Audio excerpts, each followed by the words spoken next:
Welcome to S education. आज हम इतिहास को किताबों से निकालकर आपको लेकर आए हैं कलकत्ता स्थित विक्टोरिया मेमोरियल, जो पश्चिम बंगाल के कोलकाता शहर के में जो निर्मित एक बहुत ही भव्य इमारत है। और इसका निर्माण लॉर्ड कर्जन के द्वारा 1906 से 1921 के बीच किया गया था। चूँकि कुछ दिन पहले ही क्वीन विक्टोरिया की मृत्यु हो गई थी और उनके याद में ये बनाया गया था। ये उसका गार्डन एरिया है जो बहुत ही भव्य है। और ये जो है ये सारा बनाने का जो काम दिया गया था। और ये देखिए, ये ऊपर जो एक घोड़े पे सवार एक व्यक्ति बैठे हैं वो किंग एडवर्ड हैं, जो 7वें किंग थे। और ये चारों ओर अलग अलग जो है मूर्तियाँ लगाई गई हैं, जो इसको एक अलग अलग शिल्प कला को दर्शाता है, स्थापत्य कला को दर्शाता है और एक भव्यता प्रदान करता है यहाँ के स्थापत्य कला को, विक्टोरिया मेमोरियल का। अब हम इसके जो ऊपर का एरिया देख रहे हैं, वहाँ जो है एक विक्ट्री की देवी का जो हाथ में तीर लिए हुए है उसका एक मूर्ति लगाया गया है। अब इसके हम चारों ओर बहुत ही बड़े एरिया में बनाया गया है। अब देखिए, ये इसके अंदर का मेन पार्ट है। अंदर घुसते ही ये क्वीन विक्टोरिया का मूर्ति है।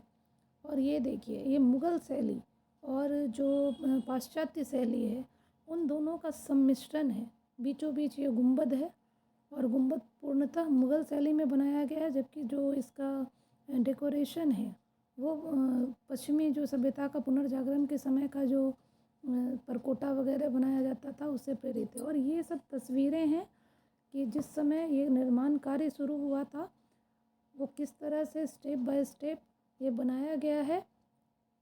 तो इसका मुख्य जो वास्तुकार थे वो थे विलियम एमर्सन, जो उस समय जो अंग्रेज़ों के आर्किटेक्ट हुआ करते थे, अध्यक्ष थे आर्किटेक्चर के।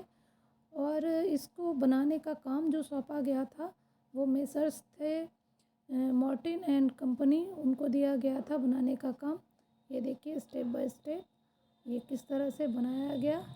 और बाद में एक विलियम ऐश थे जिनके साथ मिलकर एमर्सन ने इसको ये बिल्डिंग को, स्थापत्य कला को बनाया। और साथ में जो गार्डन एरिया है उसको ऐश ने जो डिज़ाइन किया था।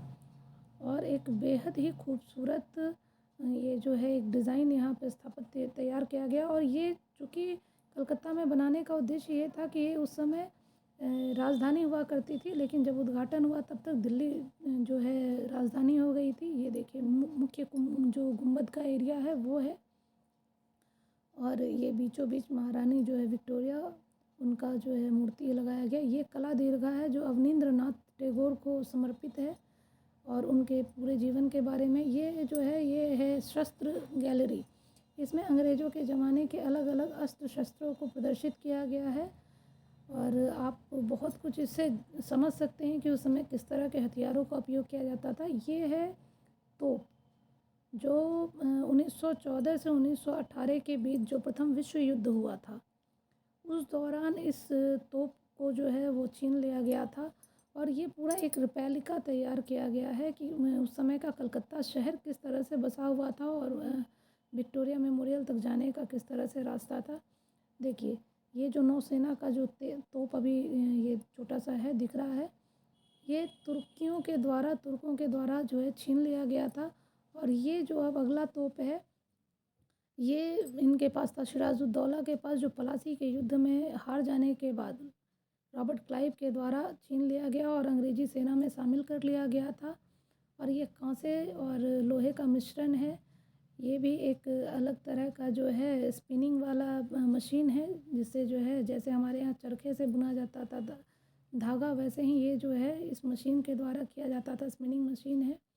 ये हैं लॉर्ड क्लाइव, जिन्होंने सिराजुद्दौला को प्लासी के युद्ध में हराया। और इन्हीं के कारण भारत में अंग्रेजी जो ईस्ट इंडिया कंपनी है उनके शासन की नींव पड़ी। और ये अब हम आ जाते हैं बाहरी व्यू की तरफ।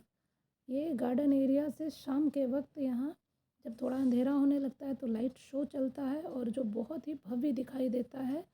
तो ये था आज का। अगर ये वीडियो आई होप पसंद आपको आया हो ये तो video please like share and subscribe.